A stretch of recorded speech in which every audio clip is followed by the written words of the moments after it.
The full release of Double Exposure was nearly a month ago, and like most of you after playing the game, we are still left with some questions remaining unanswered. Today, I wanted to go over things I still don't understand. Mind you, I'm very oblivious, so let me know if I just missed these answers while playing through, and also feel free to chime in on what you think happened. Before we begin, please drop a like and subscribe. I'm trying to reach 1,000 subs by the end of the year, and you can help me reach that goal. And here's some helmets to show some appreciation for your time. Anyways, let's get into it. So starting off, my first question is what happened to Alderman? Obviously, it's clear that when the two alternate timeline Aldermans touched, they were erased from history. But after it happened, they moved on from him so quickly. Maybe it's just me being unsatisfied with his erasure. I mean, don't get me wrong, that scene at the observatory with both of the Aldermans is one of my favorite scenes in the game, but it really felt like they were going to take his character farther, especially with his knowledge of Max's past at Arcadia Bay. It would have been cool if he found out about Max's powers and you could choose to save him or allow him to vanish to keep her power a secret. But maybe they're saving his return for the next game. We'll have to wait and see. Another question relating to Alderman is why would Max not hide the photo when he enters her house? She had plenty of opportunities to hide it. Most of that scene was literally just him facing the opposite direction, which I thought was deliberate and it would be a timed action, but nope, we just left it right there on the table for him to see. This is one thing that actually bugs me about the game. It feels like that should have been an obvious action to add. Maybe there's more reason to it and we just don't know yet, but who knows? Maybe it will be revealed in the future, but that was just annoying. My next question is who killed Safi? Again, obviously, we know it was Max, but we never actually got to see her kill Safi. Both times when she rewound in chapters 3 and 5 to go back to that photo of Max holding the gun, the timelines are going ballistic. In chapter 3, when she goes back in time, we are met with future Safi and the storm rampaging due to both of their powers tearing apart time. Safi is clearly unaware she is talking to the past version of Max, because we have no idea what's going on and why we should kill her. At the start of chapter 5, we are met with future Safi after her meltdown at the observatory, but this time, we have the knowledge of what had happened. However, we still don't see her kill Safi, because Max throws the gun and then they walk into the storm. So we never actually get to see her die. Remember at the start of the first episode when Safi died? We saw her on top of the hill, walked down, and we went through this aura. We heard a gunshot, and then we saw her talking on the phone just fine. But when we got to the top, she's dead on the bench. How did we hear the gunshot and then see her alive? Was the version of Safi we find dead the one who was on the phone? The best explanation I can come up with this is when the timelines split, meaning that when we heard Safi get shot, it was just a future timeline bleeding into this current one, just like how Reggie and Alderman saw other versions of themselves. And when we saw Safi on the phone, that was the timeline when Safi didn't get killed. It took me a minute to connect the dots on how Safi on the phone still existed, because clearly it's the same Safi in the alive timeline throughout the rest of the game. Looking back, when Max passes out before running after Safi, that was clearly when future Max comes back to kill her, because only one Max exists at a time, and we know that when she rewinds or switches timelines, she disappears. The only thing that bugs me is that we never got to see her kill Safi. We know it happened, we just don't see it.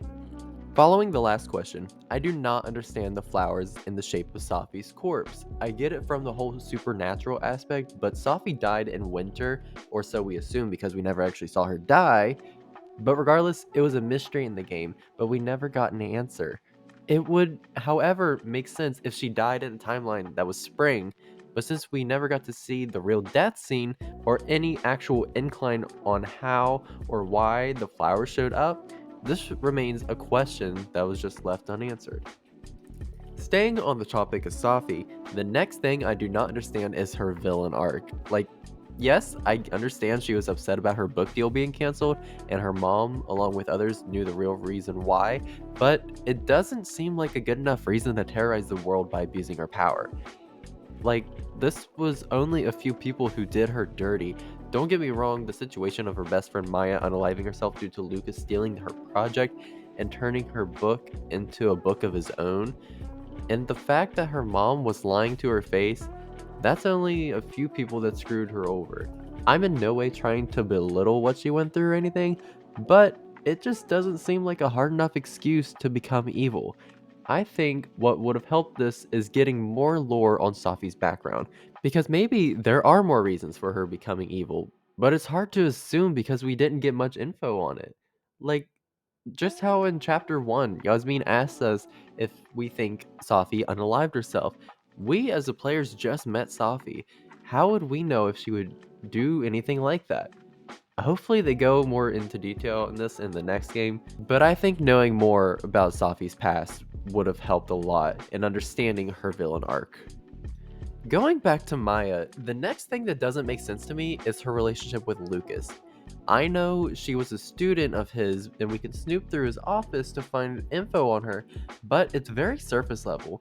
We can find out he stole her work from what we assume was a project, but what was the project even about? Also, we can see he was meeting up with Maya a lot on his calendar when she was alive, but we never find out why they were meeting so much. Even Safi doesn't mention much about her. She's referenced throughout the whole game, but we get no picture of her existence and very little info on her personal life. But what was the project even about? Was it a specific topic, or did she choose to write something so deep? Clearly, she is a good writer due to her project becoming a bestseller book, so maybe it wasn't personal at all. But why was Lucas meeting with her so much? This is something that definitely should have been answered instead of just being kept vague.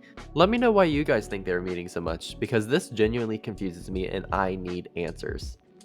Another thing that doesn't make sense to me is where does everyone go in Chapter 5? After Max and Sophie walk into the storm, they end up in a timeline where nobody else exists but them, and we see them congregate and plan throughout campus. But where did everyone go? It's probably a timeline where nobody exists but them, but I don't know. For some reason, I've had a hard time wrapping my brain around this specific timeline. Staying on the topic of Chapter 5, my next question is what does Max tell everyone at the end of the game? At the end of Chapter 5, we see Max, Moses, Vin, and Amanda at the Snapping Turtle bar, and she's explaining how what happens next is going to be hard and it won't make a lot of sense. Is it just her telling them that her and Safi have powers and Max combined timelines, so now they all have combined memories? And also how Safi is turning evil, so they need to prepare for war? The game ends during this scene, so we won't know till the next game, but it does interest me to know exactly what Max was telling them and what's going to happen afterwards. So after the credits roll, we see Diamond sitting on the hill above the observatory. She gets a nosebleed and Safi appears behind her and tells her, "I've seen nosebleeds like that before. If you want some real answers, come with me." So it seems as though Safi is trying to recruit people, or at least Diamond, to be on her side. Has Diamond been hiding the fact that she has had powers this whole time? Are they just now coming to her and Safi is going to help her figure them out? Or was it just a regular nosebleed and Safi is going to lose her mind trying to get her to use her powers that she doesn't even have? I have some theories for this topic that I'm saving for another video for what we can expect in the next game, so keep an eye out for that. If you made it this far in the video, you get a bonus question. There's not a whole lot to this one. It was grazed over and never mentioned again throughout the game, but I find it very endearing and wanted to bring it up. So, at the start of Chapter 2, at the Snapping Turtle bar, we can find a collectible Polaroid in the dead world. When Max focuses on it, we see a Christmas present, and we hear a conversation between Moses and a character named Tony.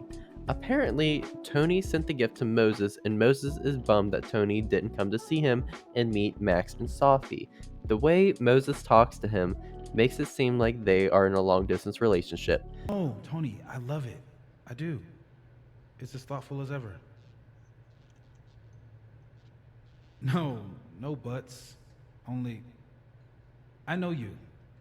If you sent me a gift, it means you won't be coming this year either.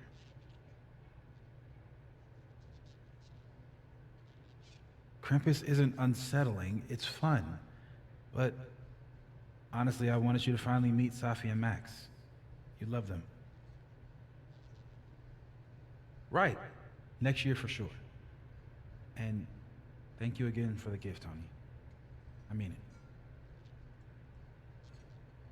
Love you back, babe. Moses never mentions Tony in the game, so this is all we have to go off of. Why is this not mentioned by Moses or Max in the game after that? We know that the Polaroids are often from completely different timelines other than the two that we play in, so maybe Moses doesn't even know Tony in this timeline. Or maybe they broke up and he hasn't mentioned it. Anyways, guys, that's all of the main questions that I found interesting. If you have any questions that I didn't go over, leave them in the comments and let's theorize together. Hopefully, most of these questions get some answers in the next game, but for now, we will just have to wait. Thank you guys so much for watching and have a great day or night or whatever it is for you. See you in the next one.